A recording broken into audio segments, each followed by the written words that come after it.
నమస్తే అండి. ఈరోజు తెలంగాణ రాష్ట్ర వ్యాప్తంగా కరీంనగర్ జిల్లాకు సంబంధించిన ఎపిసోడ్ మరొకసారి రచ్చరచ్చగా మారిపోయింది. ఇక్కడ రచ్చకు కారణం ఏంటి అనేది నేను లోతుగా చెప్పే ప్రయత్నం చేస్తా.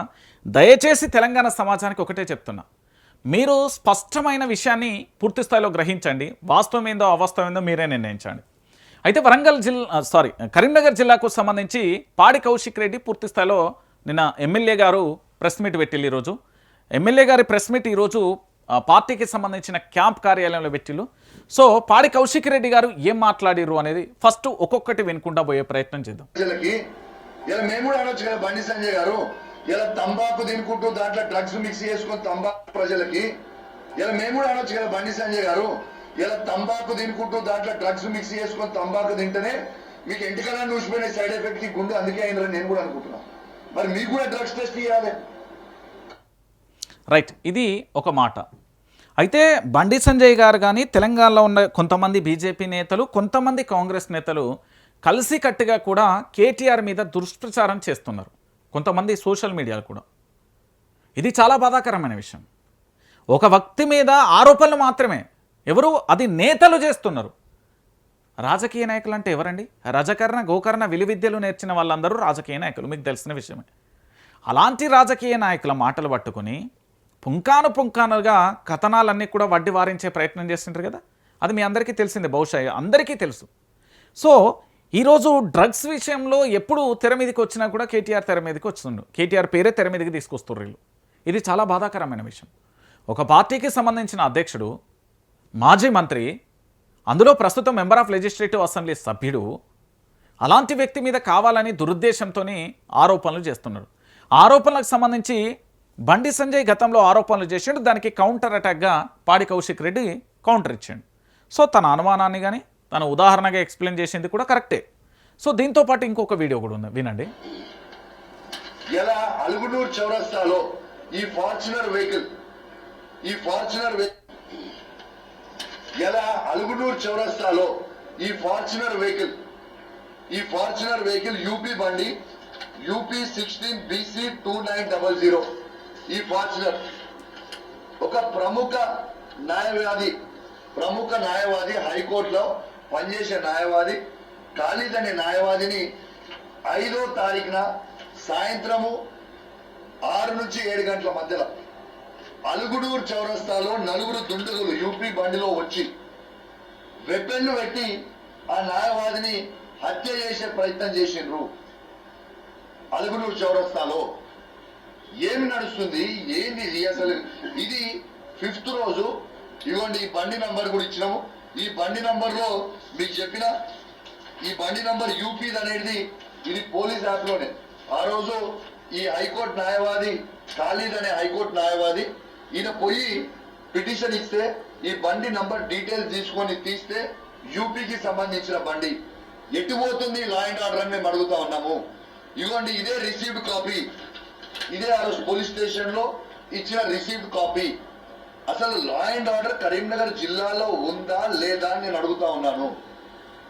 దీంతో పాటు ఆ పిటిషనర్ హైకోర్టు న్యాయవాది ఇక్కడ ఆయన పని చేసుకొని ఏదో పనికి వచ్చిండు, కోర్టులో వాదన చేసుకొని పోతున్న సందర్భంలో అలుగుడూరు చౌరస్తా దగ్గర వెపన్స్ పెట్టి బెదిరిస్తే తను పిటిషన్ లో వెపన్స్ తో బెదిరించిరు అని పిటిషన్ ఇస్తే ఇదే పోలీసు వాళ్ళు ఆ హైకోర్టు న్యాయవాది మీద ప్రెషర్ పెట్టి, ఇదే పోలీసు వాళ్ళందరూ సిపి కావచ్చు, అక్కడ స్థానికంగా ఉన్న పోలీసు వాళ్ళు ప్రెషర్ పెట్టి మీరు వెపన్స్ అనే వర్డ్ అనేది మీరు దయచేసి యూజ్ చేయొద్దు, ఈ వెపన్స్ వర్డ్ అనేది మీరు యూజ్ చేస్తే మీ పిటిషన్ తీసుకోము అని వారిని బెదిరిస్తే వారు పిటిషన్ ఇచ్చిపోయిన తర్వాత ఇలా హైకోర్టు న్యాయవాది ఇలా హైకోర్టులో వేసిండు. ఏమనేసిండు? నేను ఈ పిటిషన్ వెపన్స్ తో బెదిరించిండ్రు అనేది నేను పిటిషన్ ఇస్తే పోలీసు వాళ్ళు నన్ను ఇయ్యనియలేదు అని ఇలా హైకోర్టులో పిటిషన్ వేసిండు ఆ న్యాయవాది. సిగ్గు, శరము, లజ్జ, మానం ఉన్నదా అని అడుగుతా ఉన్నాను. ఇది తెలంగాణ రాష్ట్రంలో అసలు లా అండ్ ఆర్డర్ ఎటుపోతుంది? సో ఇది విన్నారు కదా, పాడి కౌశిక్ రెడ్డికి సంబంధించి రెండో వాదన.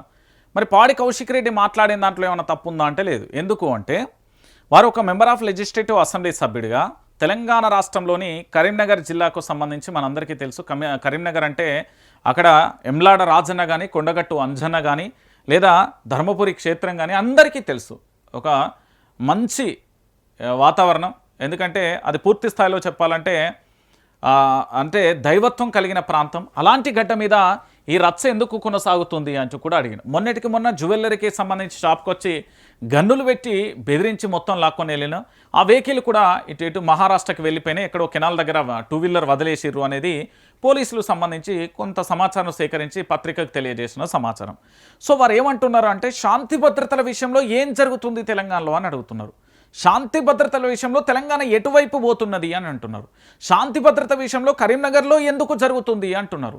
కరీంనగర్లోనే ఎందుకు ఇవన్నీ జరుగుతున్నాయి, కరీంనగర్లో శాంతి భద్రత ఎందుకు ఉంటలేదు, వ్యవస్థ పని చేస్తలేదా, ఆఫీసర్లు సక్రమంగా చేస్తలేరా, పోలీసు వ్యవస్థ ఏం చేస్తుంది అని అడిగారు.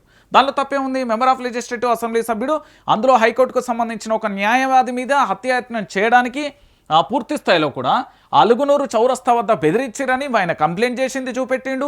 దానికి సంబంధించిన ఎఫ్ఐఆర్ కాపీ చూపెట్టిండు. దాన్ని హైకోర్టులో పూర్తి స్థాయిలో కూడా పిటిషన్ వేసింది చూపెట్టిండు. అందులో వెపన్ అనేది వాడితే పూర్తి స్థాయిలో మేము తీసుకోమని చెప్పిండు. ఇందులో తప్పేముందండి? అలుగునూరు చౌరస్తాలో ఒక న్యాయవాదిని పూర్తి స్థాయిలో అతన్ని ఏది చేస్తురో మరి. సో అలాంటిది ఆ ఒక విషయాన్ని బయట తీసుకొచ్చారు. ఇక మూడోది సవాల్ విసురుతున్నావు. నువ్వు అన్న వాళ్ళ డ్రగ్స్ అని కేటీఆర్ గారిని రా, కేటీఆర్ గారు టెస్ట్కి రావడానికి సిద్ధంగా ఉన్నారు. టైం డేట్ ఫిక్స్ చేయి. ఇలా నువ్వు బండి సంజయ్ గారు, రేవంత్ రెడ్డి గారు, కేటీఆర్ గారు ముగ్గురు పోయి ఇలా డ్రగ్స్ టెస్ట్ ఇద్దాం దాండి. ఎవరు డ్రగ్స్ తీసుకున్నారో మేము మనకు తెలిసిపోతుంది కదా ప్రజలకి. రైట్. అంటే ఈ డ్రగ్ పంచాయతీకి సంబంధించి ఇది మాట్లాడితే బండి సంజయ్ అనుసారం రైట్. అంటే కొన్ని కారణాల వల్ల ఆ విజువల్ నేను చూపెట్టలేకపోతున్నాను యూట్యూబ్ గైడ్లైన్స్ ప్రకారం. సో వాళ్ళు వచ్చిర్రు, కారు మీద దాడి చేసిళ్ళు, అక్కడ నుండి క్యాంప్ కార్యాలయానికి సంబంధించిన కిటికీలను పగలగొట్టిళ్ళు, లోపలికి వెళ్ళిళ్ళు. అదంతా జరిగిన తర్వాత అక్కడికి ఎవరు వచ్చిర్రు అంటే పోలీసు వాళ్ళు వచ్చేసి పూర్తి స్థాయిలో కూడా ఏది బండి సంజయ్ అనుచరులకు సంబంధించి. అయితే ఈ విషయంలో నేను మాట్లాడతా. బండి సంజయ్ వ్యవస్థ మొత్తం కూడా నేను చెప్పే ప్రయత్నం చేస్తాను. సో ఈ విధంగా దాడి చేసే ప్రయత్నం చేసిళ్ళు. సో ఈ దాడి అయిపోయింది కదా. ఈ దాడికి సంబంధించి పూర్తి స్థాయిలో కూడా మనం చూసాం కదా. అయితే పాడి కౌశిక్ రెడ్డికి సంబంధించిన దాని అఫీషియల్ పేజీలో ఫేస్బుక్లో కూడా చూడండి. అందులో పోలీసులు వచ్చి ఆయన విచారించే ఇది తీసుకెళ్ళి అరెస్ట్ చేసే ప్రయత్నం కూడా చేస్తున్నారు. సో నేనేమంటున్నా అంటే బండి సంజయ్ గారు సరే చాలా ఏంది అంటే మధ్యతరగతి పేద కుటుంబం నుండి వచ్చిన వ్యక్తి, కార్పొరేటర్గా గెలిచిండు, సంతోషకరమైన విషయం. ఎంపీగా గెలిచిండు, ఇంకా సంతోషకరమైన విషయం. కేంద్ర సహాయ మంత్రి అయ్యిండు, ఇంకా చాలా సంతోషకరమైన విషయం. కానీ కరీంనగర్ గడ్డ అంటే, కేంద్ర మంత్రి ఉన్న గడ్డ అంటే పోలీస్ వ్యవస్థ ఎంత స్ట్రాంగ్ ఉండాలి? అలాంటిది కరీంనగర్ గడ్డలోని ఒక జ్యువెలరీ షాపులతో ఇతర రాష్ట్రాలకు సంబంధించిన ఒక ముఠ వచ్చి పిస్తోళ్లతో బెదిరిస్తే, తుపాకులతో బెదిరించి చోరీ చేసుకుని వెళ్ళింది. ఒకటి మీ భద్రతా వైఫల్యానికి రేపు పొద్దుగాల మీ ఇంటి దగ్గరికి కూతవేటు దూరంలో జరిగింది. అది చాలా బాధాకరమైన విషయం. రెండవది, అలుగునూరు చౌరస్తాలో ఒక హైకోర్టు న్యాయవాదికి సంబంధించి అతన్ని బెదిరించి చంపే ప్రయత్నం చేస్తే కంప్లైంట్ తీసుకోవడంలో వెపన్ అనేది వాడొద్దు అంటూ, వాడితే మేము కంప్లైంట్ తీసుకోవద్దు అంటే ఇంకా కంప్లైంట్ ఎవరికి చేయాలి? అందుకే పిటిషన్ హైకోర్టులో వేసిండు న్యాయవాది. సో ఒకటి, కేంద్ర మంత్రికి రక్షణ అనేది చాలా అవసరం. మీ భద్రతా వైఫల్యం కరీంనగర్లో స్పష్టంగా కనబడ్డది. ఇక మీరు గతంలో చేసిన అంశాలు అంటారా, చాలా ఉన్నాయి. ఎందుకంటే డ్రగ్స్ కేసులో డ్రగ్గు అంటూ తెర మీద లేని వ్యక్తి, తెరకు అసలు సంబంధం లేని వ్యక్తికి, డ్రగ్కే సంబంధం లేని వ్యక్తిని కేటీఆర్ను పదే లాగితే, ఇదే కరీంనగర్ గడ్డ మీద ప్రెస్ మీట్ పెట్టి నా గోర్లు ఇస్తా, నా వెంట్రుకలు ఇస్తా, నా శరీరం కూడా ఇస్తా, తోలు కూడా ఇస్తా అంటే చాలా సందర్భాలలో చెప్పాను. మరి మీ దగ్గర ఆధారాలు ఉంటే ఈ తెలంగాణ సమాజానికి చూపెట్టొచ్చు కదా. లేకుండా పదే విమర్శలు చేసిళ్ళు. ఇదే విమర్శకు సంబంధించి పూర్తి స్థాయిలో కౌంటర్ అటాక్గా పాడి కౌశిక్ రెడ్డి గారు చేసిళ్ళు. దాంట్లో తప్పేముంది? మీ రాజకీయ విమర్శలు సాగినాయి. కానీ ఈ వైఖరి దేనికి సంకేతం? దాడులు, ప్రతి దాడులు. అంటే నిజంగా కూడా మీ మీద ఓ రెస్పెక్ట్ ఉన్నది, మీరంటే ఓ గౌరవం ఉంటుంది.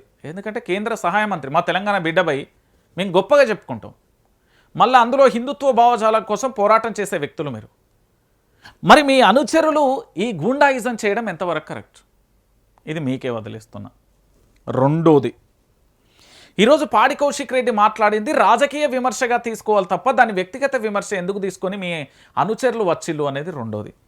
మూడోది, గతంలో పోలీస్ స్టేషన్ పోయిర్రు, ఎఫ్ఐఆర్లు చేసిళ్ళు, అవన్నీ కేసులైన పరిస్థితులు కూడా చూసాం. అదే పద్ధతిలో వెళ్ళాలి కానీ ఈ యొక్క అల్లరి మూకల పద్ధతి ఏంటి అనేది కూడా ఆలోచిద్దాం.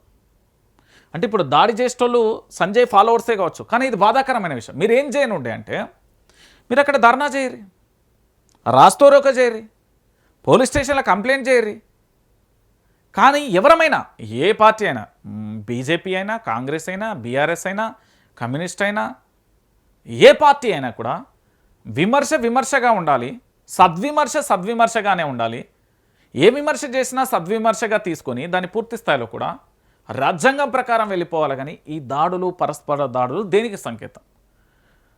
ఇది ఇట్లుంటే మరి ఈ కాంగ్రెస్ పార్టీకి సంబంధించిన అధ్యక్షుడట, బహుశా నేను ఇవ్వాలనే చూస్తున్నా, నాకైతే తెలియదు, మరి మీకు ఏమైనా తెలిస్తే మీరు నోటెడ్ చేసుకోరు. నాకైతే తెలియదు, ఈ వ్యక్తి ఎవరో కూడా తెలియదు. నాకు ఎందుకు తెలియదు అంటానంటే, తెలిసి ఎందుకు తెలియదు అంటానో, కాంగ్రెస్ పార్టీ అధ్యక్షుడు కాదా, నీకు జర్నలిజంలో ఉన్నావు, గా మాత్రం తెలియదా అంటే, కాంగ్రెస్ పార్టీ అధ్యక్షులు అయితే గిట్ల ఉండరు, మరి గిట్లా మాట్లాడరు.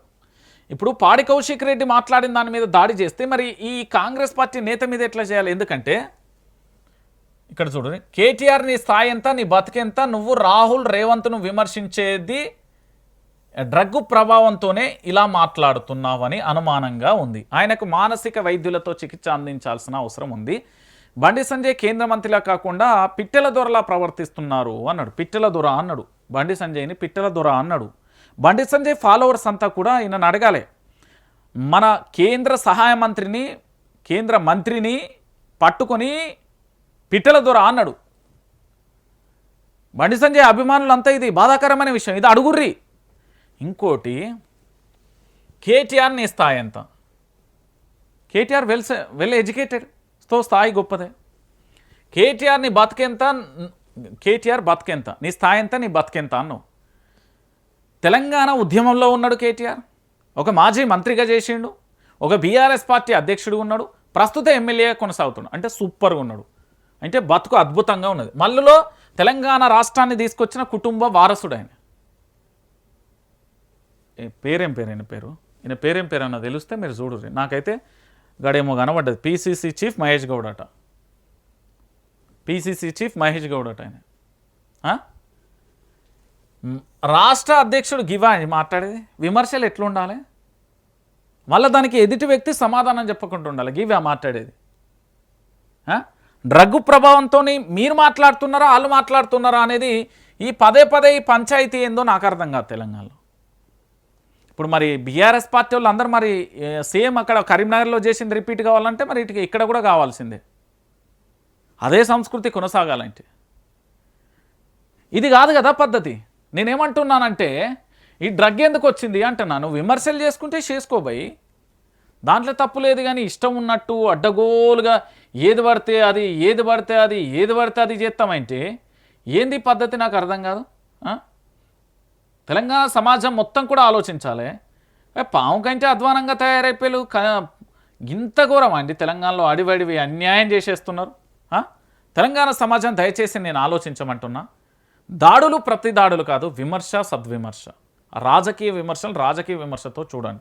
కానీ వ్యక్తిగత జీవితాలు, వ్యక్తుల యొక్క వ్యక్తిగత స్వేచ్ఛను హననం చేసే హక్కు మీకు లేదు. కాబట్టి మరి పోలీస్ వ్యవస్థ కేంద్ర మంత్రి వైపు ఉంటుందా, పాడి కౌశిక్ రెడ్డి వైపు ఉంటుందా, సమాజం వైపు ఉంటుందా, చట్టం మీద ఉంటుందా, వాళ్ళు వేసుకున్న కోర్టు మీద ఉంటుందా, లేకపోతే న్యాయ వ్యవస్థ మీద డిపెండ్ అయి ఉంటుందా అని మనం వేచి చూద్దాం.